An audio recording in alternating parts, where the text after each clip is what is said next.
In this video, we're going to learn how to create forms using HTML. Forms are very important. You would need a form to log into your Facebook account. Also, you would need a form to book your flight ticket online. You would also need a form to search an item to buy on eBay. So, what is a form? A form is a set of user inputs or fields, which the user is going to be required to populate.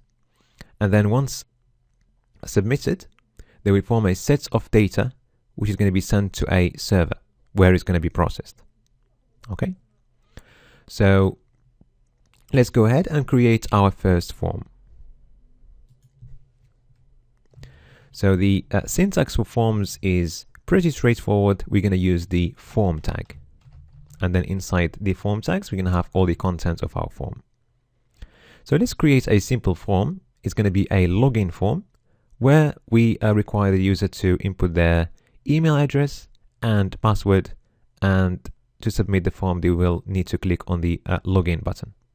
Okay, so first of all, let's have our email inputs. So to create an input, there are several ways of creating inputs depending on their type. Since we want to create a text input, we're gonna use the input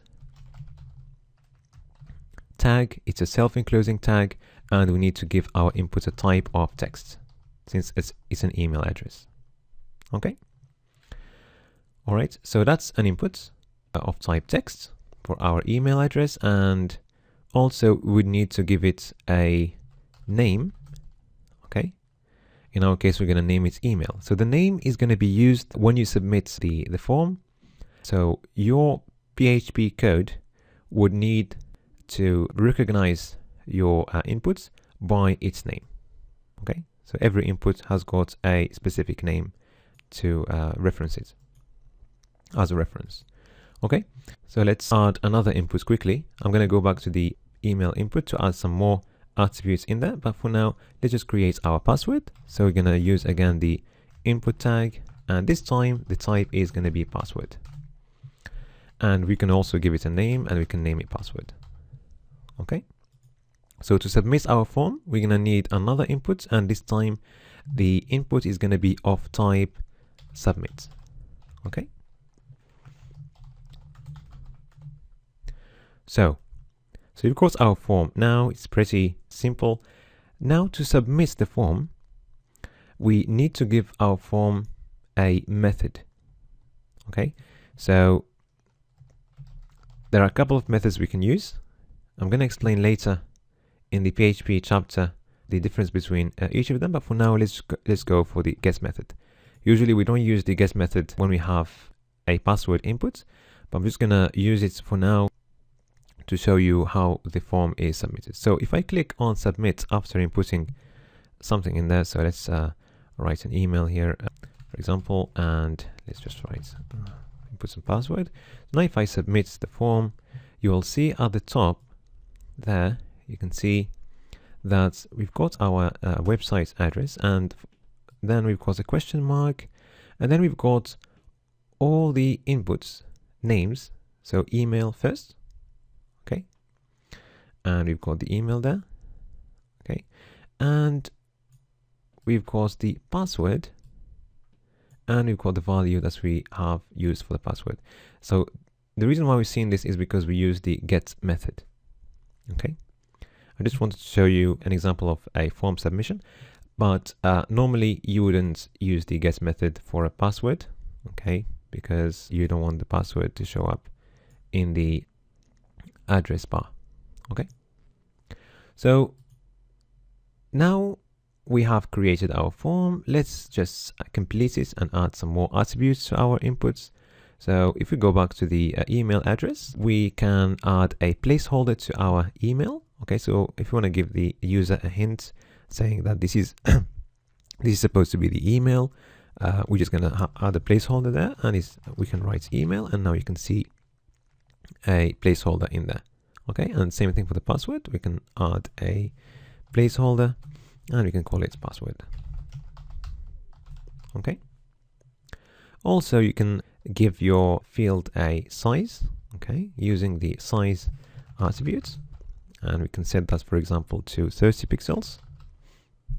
And same thing for our password. And set that to 30 pixels as well. Okay. You can limit the number of characters that the user is allowed to input in the fields using the max length attributes, and we can set that to 100, for example. Okay, and the same for the password. You can try that and say max length is, for example, 30 characters maximum. Okay.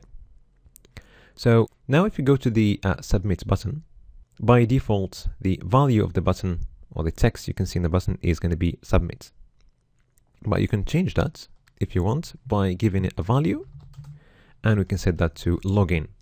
Okay. And now we can see the login text in there. So that's our simple login form that we have created to get introduced to forms. There are a few other things we can add to our form. Before we finish, let's add something else. I'm going to add a label to the email password inputs. Okay. To do that, we're going to go before the inputs. Okay.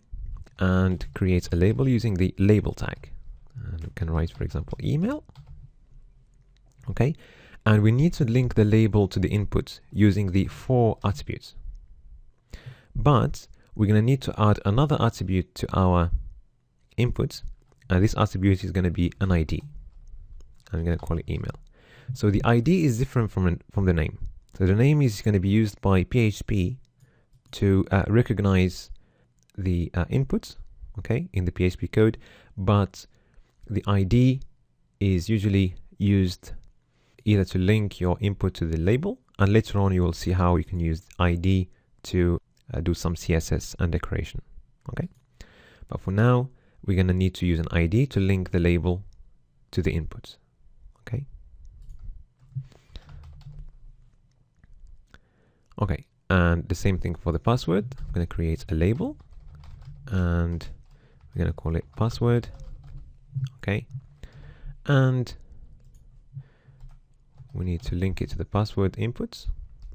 So we're going to give our password inputs an ID as well of password, and the same ID will go in the for attributes of our label.